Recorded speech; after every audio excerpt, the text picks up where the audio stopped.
Hey, it is your buddy, Peace and Harmony, with you here today. Much love going out to all the beautiful, empowered harmonizers. We are zooming in and focusing in on a great viewer question, and that is to sort of talk about the narcissist discontent. If you have been in a relationship with a narcissist, you might feel that you have been sort of a source of supply. You have been a great sense of support for them. They have become paramount important for you, front and center. You might really love, respect, and have a lot of really loyalty to this individual. They might be very significant to you in this way because they stand out from all others. Yet how you are interacting, having interpersonal relationships with this person, there might be a negative impact towards you, which oftentimes people become numb or unaware of, unconscious of. And yet they have an anxiety that is a resulting sort of aftermath that you will get your attention, will give you a sign that something is off, that something about your behavior you're letting slip. And this anxiety or behaviors that create discomfort is to get your attention to tune back into yourself.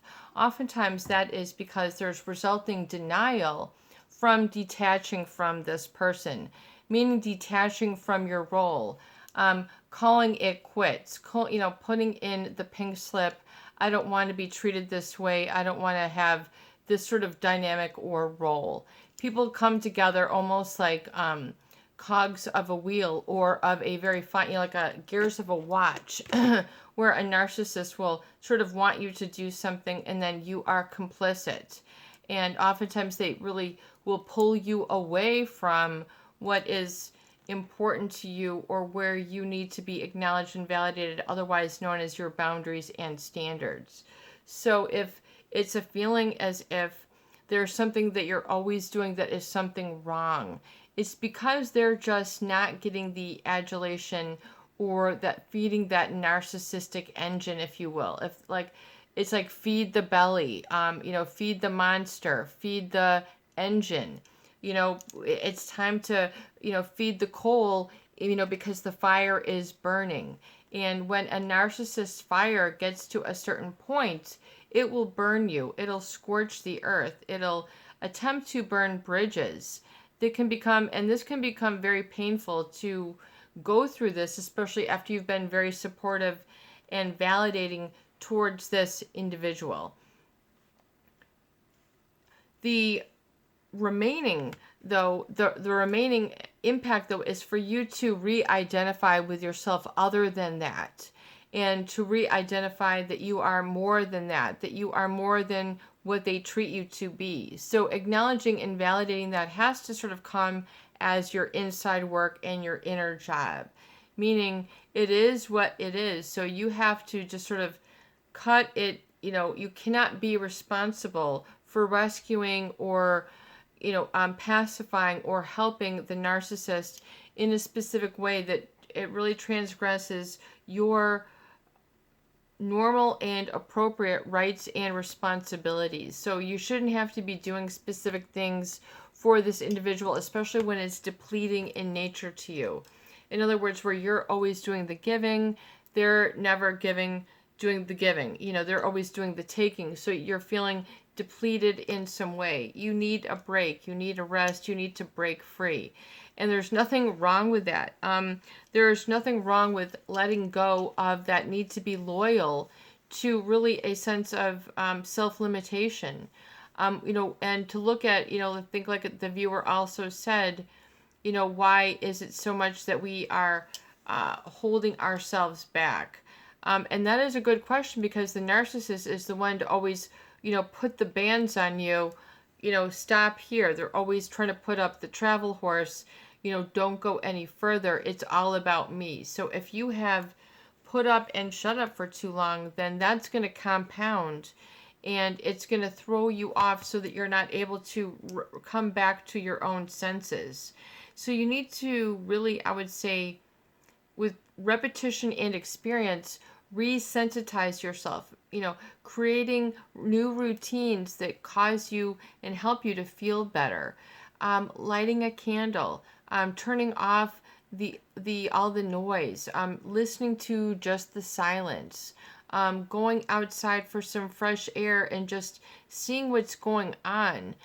Getting out of the humdrum, meaning what do you usually always do, and breaking that cycle. I always use this coffee cup. I always use this water. I always do, you have to change it up. You have to break the pattern. You have to come back and then find that meaning.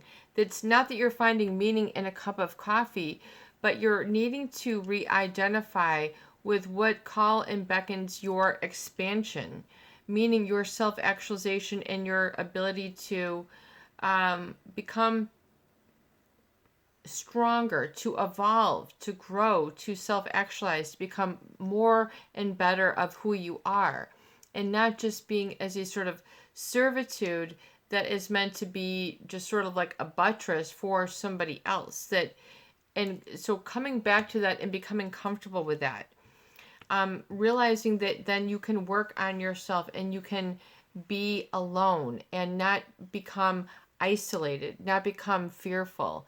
And if you're, because you have to learn the boundaries, where then that becomes too much. Once you need to unplug, though, just like in MTV, when there was the Unplugged series, you go for the Unplugged series.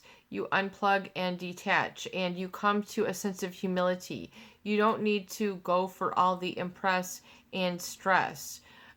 Coming back to a sense of, this is truly what I need. And even if it seems too small, if it seems not important, not flashy, well, that's just because it's of something greater than just the shiny, just the material, or there's something more that is meant for you to experience and go within. And it might be painful, because you might be then learning how to really liberate yourself. So it really is about that liberation, and then resensitizing yourself so that you can be more flexible, more mobile. For example, a lot of people are very stiff. They don't give, their skin. I talk about this a lot in the channel. Have you not gotten into where you're stimulating yourself? You're not, getting, giving or getting your own head massages. The dry brushing. This is a cool one. It's got like a little cool saying, awakening your skin to enliven your soul. So that's just like a cactus bristle, and you just do this on your skin when it's dry, and it really wakes you up. It helps you to feel good. I mean, you can do it anywhere, and it just gets you enlivened. There are all sorts of other I've got all sorts of Thai tools here also. If I'm going to go out of screen here for a moment, I didn't really understand the twist that this was going to take when we talk about this. One moment here. Let me just dive out of screen. And I have like a little area here that I have stuff curated. And these are great tools. You get like a little booklet, and that has something positive on it. Make it happen, while you're in your sacred place and making changes. In other words, start to garden. I'm like all over the place here. Where's my Sharpie pen? But, these are tools to speak to the mind, speak to the eyes, the positive of what you want to grow and ignite. Make it happen. What is it that you want to make happen? And breathe into that. You have to allow that inspiration to come from within. That's inspiration, to inspire. So it's like an inhalation. It's like, it's like you start to feel like you're floating. That's inspiration. What do you want to make happen? Where's my big, and then you get like your big Sharpie pen and you write it down so it speaks to you in bold letters. You don't write it in red, which is like, I have to correct myself. You write it in a big fat blue Sharpie. Um, you know, garden, painter, second language, second property, building, this. I'm going to build and create. What are you going to do? And is it maybe you're too sick of that? Maybe you're sick of always building and creating, and you want to become more receptive. So then maybe you need to go on a recovery date and go to like a new place, a new cove, a new area. We've got the pandemic right now. In fact, right now we got an emergency alert here in the area, very much like a Amber Alert, saying, shut it down, guys. Stop it. Put the brakes. We're dimming the lights. Just hold up. Hold up is what, hold up and hold your sense of self. Hold your sense of space. This is something that everybody is on the rise. Like everybody, especially with media, everything is about what can be the quickest, and so especially when you're coming out of those difficult relationships, and then you kind of see what the pace and momentum is of everybody else, you have to tune back within, and stop devaluing what is within. Stop undermining yourself. Stop, when people start to get a little bit of progress, then they sabotage themselves. That's due to a lack of self-belief that's been instilled by these toxic relationships. So stop being just an instrument or a tool. Oh yeah, I was going to show you other ways that you can self-stimulate. I have this like little bowl thing. But these are amazing. Okay, first of all, you need to become aware of the fact that you have tension in your body that you're not aware of.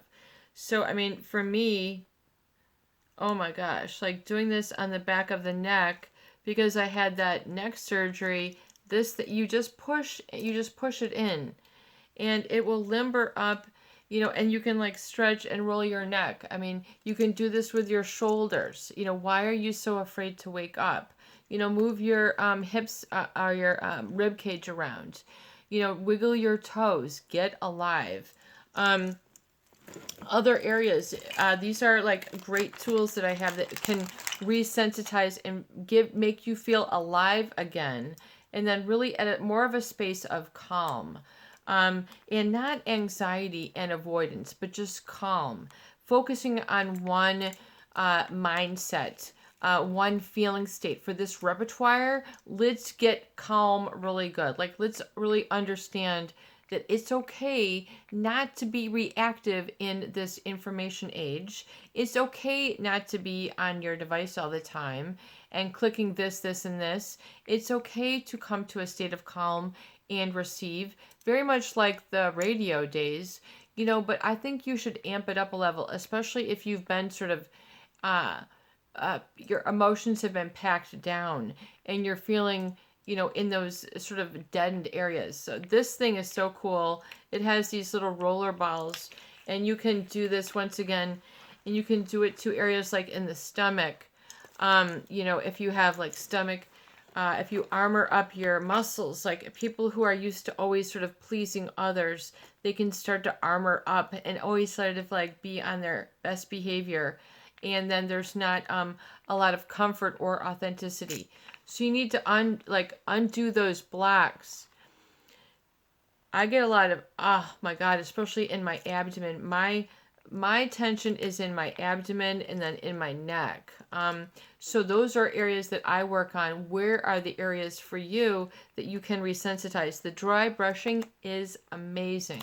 You can do it all over your feet, the soles of your feet. Where's that dry brush? I've got this type also. This is called Tuscan Heels. This is a little bit more gentle one. And these are great. You can do these even on your hand, on your fingernails, on your neck, on other areas that you would consider sensitive, but it wakes you up and it gives you some mobility of body, which will then liberate your thinking and your feelings. So your body will appreciate you. So you almost need to get back to coming back to your senses, I would say. I mean, remember those brushes you would do with your nails? I mean, this will really help. These things are like $4 or $5, and then you can just, men and women too, and just develop a routine that just, you get calm, but yet you're doing something that causes you to feel good, and then you feel revitalized, and you feel better sort of from the outside in, but from an internal locus of control. And doing the feet, oh my God, amazing. Doing the ankles, doing the calves, doing the thighs, the buttocks, the back. Where I have ones even with a long handle, it really does help bring you to life. And I've talked about this before. I'm not trying to make this like a sales video, but a tool video is these. If you go to Etsy, there's these red tiewood sort of tools that they use for Thai massage, and you can use these in so many ways. If you have knots, you can use these like to undo. They have so many cool styles. It's like this, and you can just sort of where the areas that it's tense, and you can get in like in between your vertebrae, where it really hurts. For me, and I love this one. You can just really get in there. Oh, or no, my favorite is this. It's got like this, and so it can really, it can go, but you can do this then on areas, especially like on the neck. For me, this thing is amazing. So you can resensitize yourself, getting, positive sense in the area. What kind of lotions or oils can you use? There's hair oils that you can use that are very gentle. So your hair doesn't get all dry. I don't have it.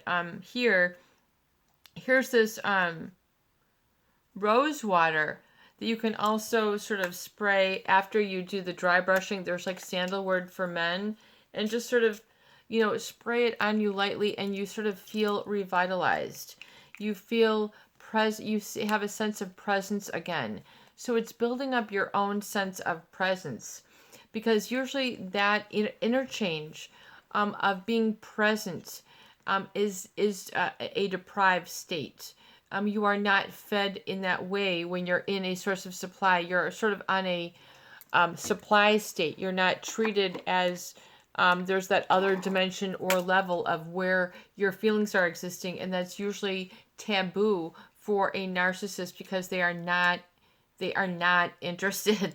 They do not have empathy. So they're like, it's not registering for them. They can't pick it up. I mean, think of it trying to teach a second language to somebody who cannot pick up a second language. So it's an exercise of futility to try to get them to listen to you and attend to this and have a back and forth thorough conversation, because that generally will not happen.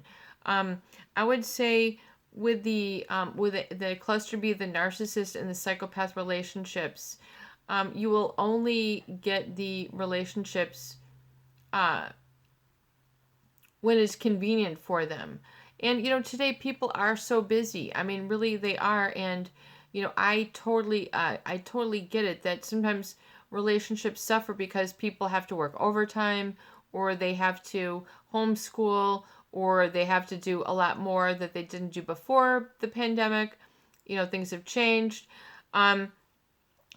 So you have to have a sense of compassion, but usually that's taboo. That's a no-no area, to look less than perfect, or less than, perfectly presentable, or everything's all together. Because that normalcy is oftentimes a threat to a narcissist. It's like, what, you want to play real? I don't play humble. I play, something that is that which is preservating for them, but oftentimes does not equate in the inclusion of others in the same way. It's very exclusive and not inclusive. So recognize how important it is for you to get back to a sense of stimulation again, and this sort of reparative of self, to get back your energy and to feel that you're sort of back in 5-dimensional again. You've got your senses, and you're calling forth your sort of greater being, which is your expansive self, where you really want to feel, and then you become open, and then you allow life to help sort of work for you. It can be very daunting when you want life to work for you. Life will help you. It'll drop a piece of paper in your path and say, "Look, remember you were going to do this." And it will, if you allow it. You don't always have to live the charmed life. Oftentimes getting away from that and sort of detoxing and getting clear is okay. Don't be threatened by that. If other people are taken aback, then allow them to say bye-bye. They don't have to share in that with you, but you have the right to give it to yourself and sort of maximize the gift of those moments. Because really that is what life is presenting you with. This is your buddy, Peace and Harmony, with you here today, and I hope that these videos do help. Please share, please subscribe, and for goodness sake, please donate for more great tools, videos, discussions, and support. Have a beautiful day.